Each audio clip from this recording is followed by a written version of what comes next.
A democratic society like Philippines, where the echoes of colonial history still shape governance and civic behavior, the principle of equality, freedom of speech, and the right to information are not a mere words. They are daily struggles, especially as citizens prefer to cast their votes.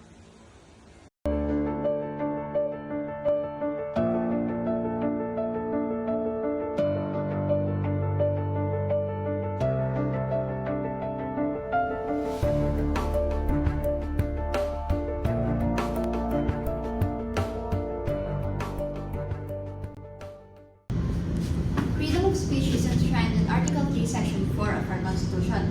But does it truly exist if misinformation influences voters and libel laws oppress truth? Ma'am, social media is where most of the people get election news, but it is where fake news is spread the fastest. How can we teach the voters to distinguish fact from fiction? Great question. Let's discuss strategies for responsible voting, such as evaluating candidates, fact-checking sources, and rejecting disinformation.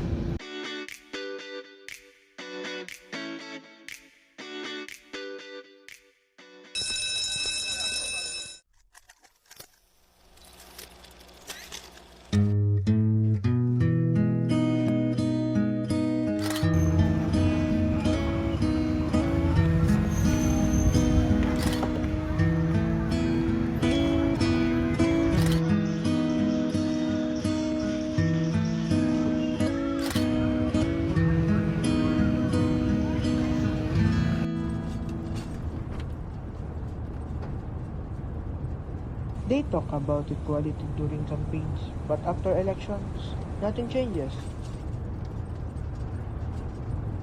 Tell me, miss, how can my vote make a difference? Mang Ramon, your vote is your voice. Choosing leaders who cares about workers like you can bring change, but it starts with understanding their platforms. They must speak plainly, no flowery words, just real solution.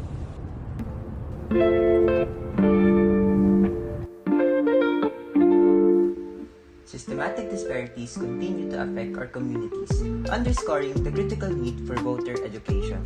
An informed electorate is key to electing leaders who stand for equality, justice, and meaningful change. When people understand their rights and the power of their vote, they can challenge injustice and help build a more equitable democracy.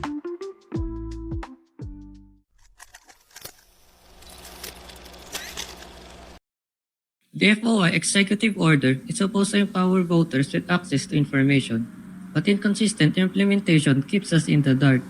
How can people make informed choices? Mike, look at this. A fact-check guide to candidate platforms. We can share it on social media. Perfect. Let's ensure voters understand their power and responsibility. An informed vote can change everything. In a democracy, information is power, and the people have the right to know. On July 23, 2016, President Rodrigo Duterte signed Executive Order No. 2, establishing the Freedom of Information policy for the executive branch.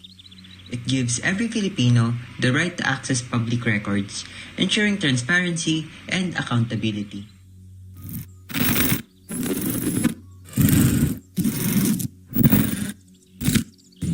Elections are a chance to shape our future. Justice and equality starts to the leader we choose. And, study their records, question their promises, and vote with integrity. Kapitan, what if my vote feels meaningless when corruption seems so widespread? Every vote matters, Joaquin. Corruption thrives on apathy. If all participate, we can demand accountability. From ethical frameworks to active participation, Voters' education equips Filipinos to navigate their rights and responsibilities in democracy. In the Philippines, the journey toward equality, freedom, and informed citizenship begins at the ballot box. Voters' education is the foundation of a participatory democracy where every voice is heard and valued.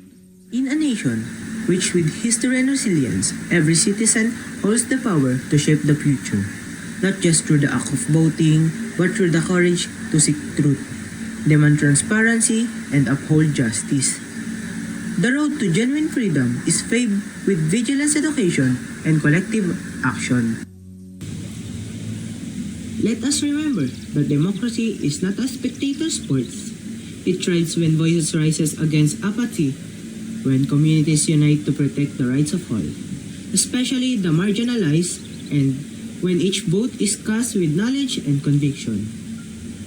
May these echoes of freedom reverberate beyond the ballot box, into our homes, our schools, and our hearts, reminding us that the strength of a nation depends on the strength of its people. Together, we are the architects of change. Together, we keep the flame of democracy alive. Let every act of integrity, no matter how small, become a building block of a just society. The fight for freedom doesn't end with one election, one protest, or one policy. It continues in the daily decision to care, to question, and to act. This is the heart of a living democracy. A people unafraid to participate, to protect, and to persevere.